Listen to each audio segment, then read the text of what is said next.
Wisconsin's Act 10, in its 15th year, again upheld against a challenge in the Wisconsin Court of Appeals, but will next likely head to the Wisconsin Supreme Court. The Wisconsin Institute for Law and Liberty defended the law, which allows certain public employee non-union members to avoid union payments, called fair share payments.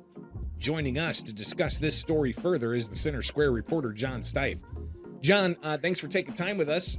Fill us in. What is Act 10? So Act 10 has several changes to previous law in the fact that public safety workers can collectively bargain, but there are a lot of restrictions on other municipal employees and teachers in the state. That it was put in place in 2011, and the experts who have looked at it have said it saved the state and local municipalities gobs of money since then in terms of not having contracts that exceed CPI for those non-public safety municipal employees. And clearly, 15 years this law has been on the books. I'm sure that the unions and those who support this law have just been going at it like it's an MMA fight. Well, one of the things that we know changed in Wisconsin was how the Wisconsin Supreme Court is made up. It's less conservatives now than it was before. So now's the time when a lot of these laws that were put in place previously are going to be challenged. So they're looking to challenge things like this, and that's the reason that you file something in Dane County, which is where Madison is located. Initially, this case was decided in Dane County Circuit Court, and they said it did not provide equal protection for all workers because municipal employees were treated differently than public safety employees of the same department.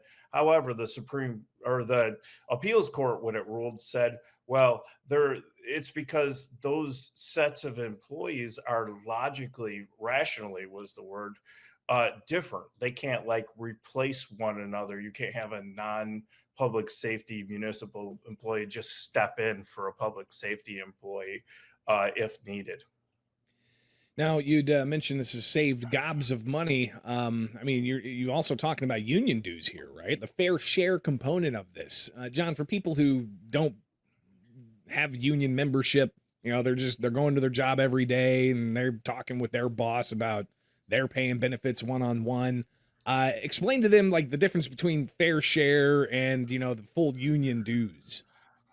So exactly. You're required to pay this fair share payment, and it's in place of the benefits you get from being part of the union. Essentially, is what they're trying to say. You can't benefit without paying, so you're required to pay it.